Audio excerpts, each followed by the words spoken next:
the whole world is engineered to make us think a certain way. So if you're fighting against that narrative, you are already providing a purpose for yourself. And that's something I believe in myself as well. Like, I think we're fighting against evil and the people out there that are trying to make us docile or control us or whatever you want to call it. But the argument I have is the information is out there. It's like you just have to, once you understand you are being tricked, which surely everyone needs to understand now. It's so apparent and obvious with a lot of things going on. Once you understand that, you need to seek the information. But seeking the information is not a comfortable thing to do, because it's much easier to just bury your head in the sand and keep moving. But if you want to live a spectacular life, you need to do things that are more challenging. You can't just live like the average person. I always try and say, if you want to live a spectacular life, you're probably better off doing the exact opposite of what everyone else is doing. Everyone telling you do this, go to university. I mean, you went to university, got a degree, great on you.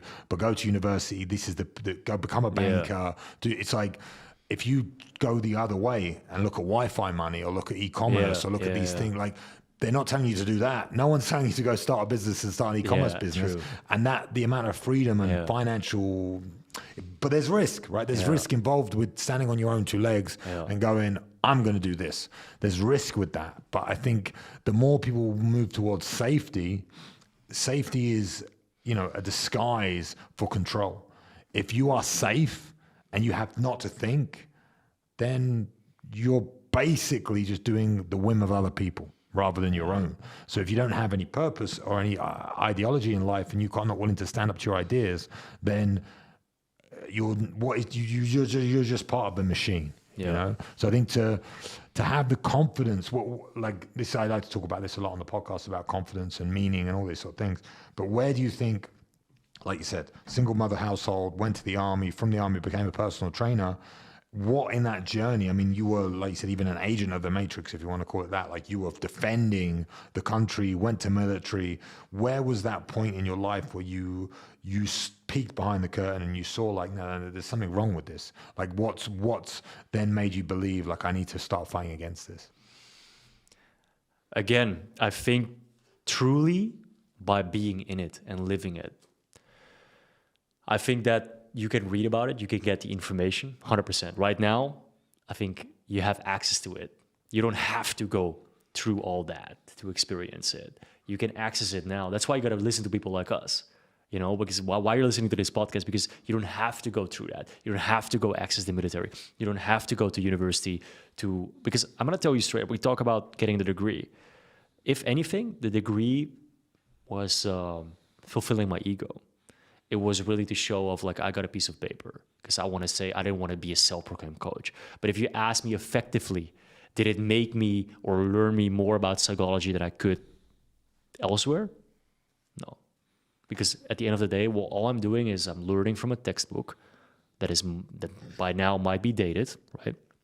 To diagnose people in a certain way or conform them to a certain way of thinking, which people are extremely complex, and we're all very different.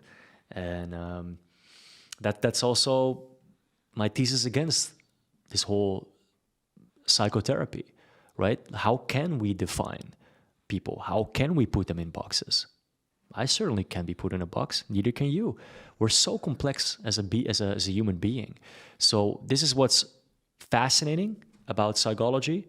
Yet, if we look at like the way we have constructed psychotherapy and psychology, it's just not how it should be, in my opinion, my personal opinion. So if I look back now, wonderful. However, I would have done it a lot different with the information that I have now. So what am I doing? What is my purpose right now? To talk people like yourself and in our circle to help people not have to go through that, to let them know there is, like you say, information out there that you can now access and learn and have mentorships, have people that have went through that and now can help you to live the life that you want on your terms.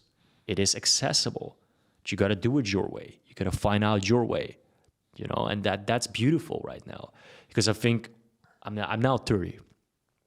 We were on that transition point, where we just started to have the MP3 player and now we got an iPhone, we got all this stuff. And so I grew up in that time seeing all that transition happening.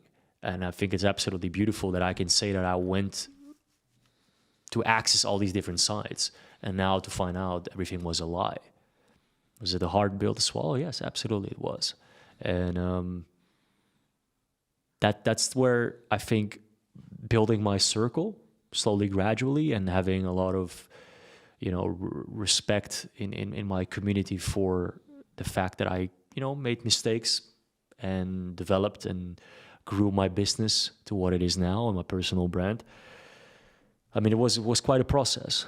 I think, sorry to interrupt, but I think, like you said, it's a process. I think what most people don't understand, or people that aren't in that aren't battling or aren't part of this, the people that are just watching, that are sitting there, that are working 9 to 5s, and they're not doing this, they're not trying to become the best version of themselves, and they're happy living the life that they've got, or not happy, but they're too afraid to step out of it, is like, it's a process from the moment you start to the moment you end. And I mean, by end, I mean death. So it's like, now what I see a lot of the time is people look up to people and they think, that guy's amazing. I wish I was like that guy. But they don't realize that that guy is going through a process. That guy is not a finished product. That guy is not perfect in any way. That guy is working on himself every single day, constantly. And the reason maybe you look up to him is because he has, you mentioned mentors or people that he looks up to, that he's been speaking to, that have elevated his mindset, that he's living a different life, but he's still looking at the other people above him and wanting to become like them and trying to improve as a person every single day. It's a process. No one's perfect. And I think the problem is that the whole celebrity culture that we have, and how people look up to people and are like, I want to be like this guy. It's like, well, that guy wants to be like this guy, and that guy he looks up to wants to be like this guy. And it's a full process where you're constantly evolving and constantly improving. And once you accept that you're in a process and you're trying to become better, then you're already better than 99% of the world, because most people aren't even trying. Most people are like, I'm a banker, I'm a builder, and they're just doing their work, and then they're like repeating. At the weekend, do whatever they're going to do, repeating, have a kid, get a mortgage, and die.